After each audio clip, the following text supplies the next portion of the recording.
It's a well-known monument in the capital of Argentina. The Obelisk has been the scene of soccer celebrations, political rallies, a mass by Pope John Paul II, and an idea that dates back to its construction in 1936 has just come to fruition. There's a new way for visitors to get most of the way up the 221-foot-high landmark in Buenos Aires. Until now, that was done by climbing a narrow staircase through the hollow building. But an elevator whose construction started just last year and wrapped up just last month makes the ascent a lot faster. It wasn't easy to build because there's not a lot of space to work with inside. The project's architect says the elevator had to be prefabricated in a factory, disassembled into parts, squeezed in the monument through a narrow door, and then reassembled inside the obelisk. And tourists who take the lift still reportedly have to climb a few dozen steps on their own to get to the viewing platform. Once they're there, though, the view of Buenos Aires is towering.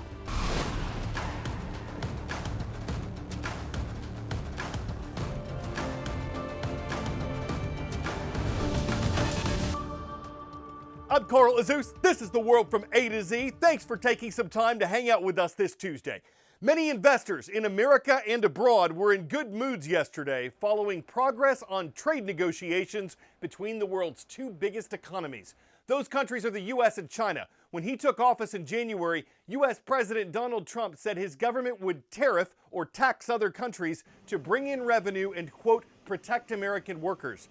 And those tariffs have heavily involved Chinese goods in particular. The two countries have put new back-and-forth taxes on imports from each other that threaten to raise prices on a lot of their trade.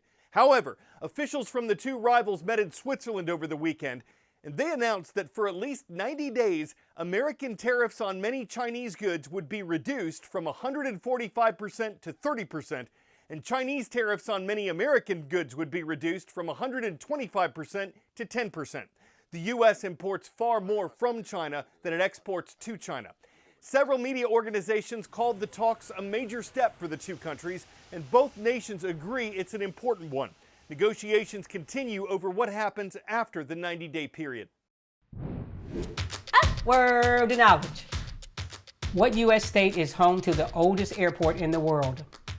California, Maryland, New York, North Carolina.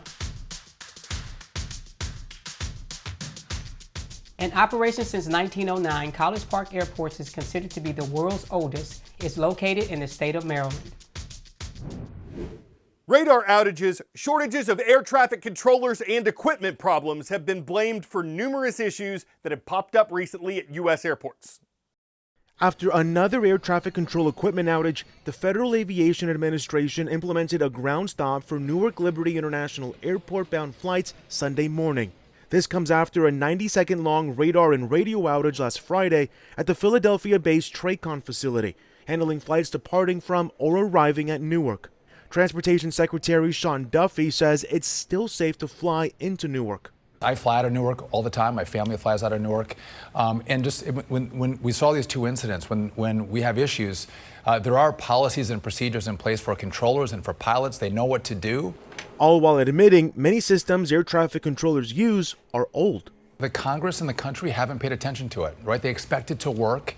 And so now I think the lights are blinking, the sirens are turning, and they're saying, listen, we have to fix this, because what you see in Newark is going to happen in other places across the country. The FAA also issued a ground stop for some flights bound for Hartsfield-Jackson Atlanta International Airport due to a runway equipment issue, separate from the issue impacting Newark. More than 50% of flights were delayed at the Atlanta airport Sunday, according to the website FlightAware. Former Transportation Department Inspector General Mary Schiavo says aging technology has been a concern for years and the expense is rising. Congress has said that they are giving them an initial budget of something like 12.5 or 15 billion. That's the tip of the iceberg. In Atlanta, I'm Ivan Rodriguez.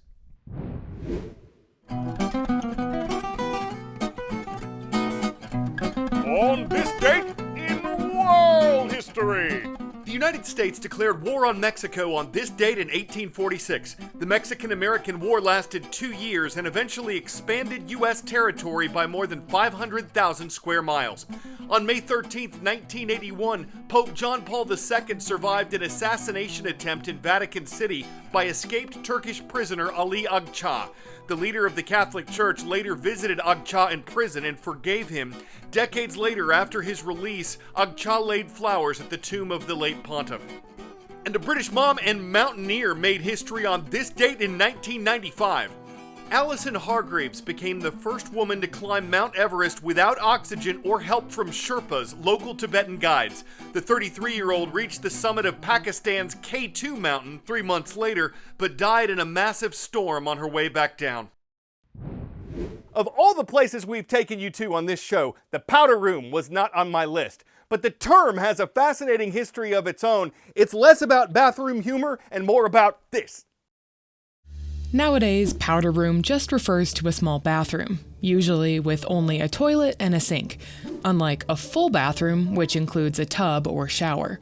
And the powder room is often in an accessible part of the home, so guests can use it without entering private rooms.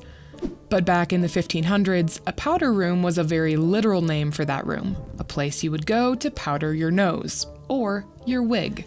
Adding powder gave wigs a fresh, off-white look.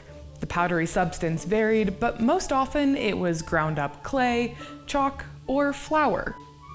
Wigs have been around for thousands of years, and had various purposes. In ancient Egypt, they protected people's heads from the hot desert sun.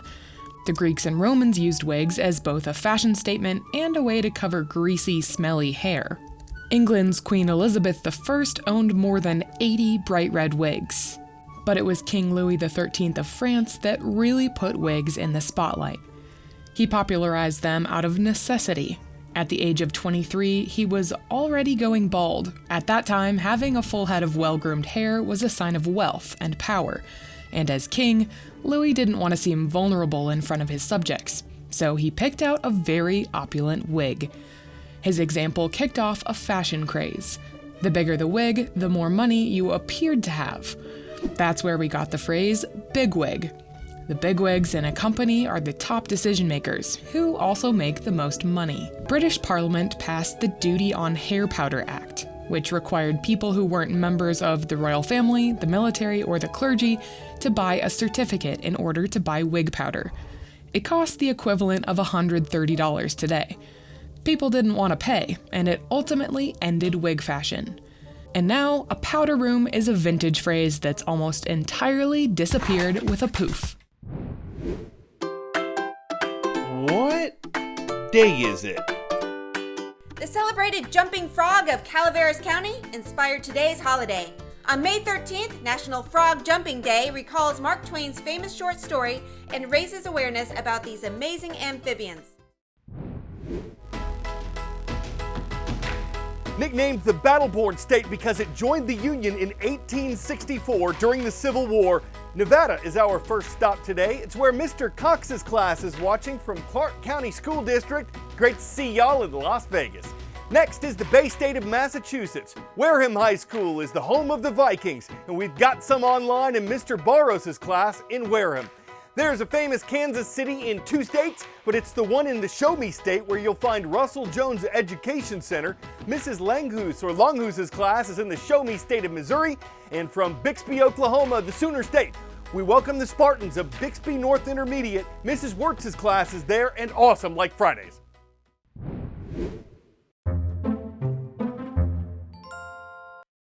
Another reason to ask who is it before opening your door to visitors, this guy recently stopped by a home in Fort Myers, Florida. Undeterred by the chair it picked up, the animal appears to try to enter through the front door. Thankfully, the only people who answered were police officers and a gator trapper, who eventually caught the rascally reptile, loaded it onto a pickup truck, and gave it a free ride out of the neighborhood. The visitor might have been wearing a smile and dressed up in fine leather just to cover his guile, all the while planning something vile if he can dial up or rile up a few potential victims to pile up. He'll flash his rows of teeth that he just happened to file up, show off his rows of scales that he just happened to style up, but keep the door shut and don't you dare take the bait, or that's one hater you don't want to see later, alligator. I'm Carl Azuz, and that's a wrap for the world from A to Z. Means the world to have you watching.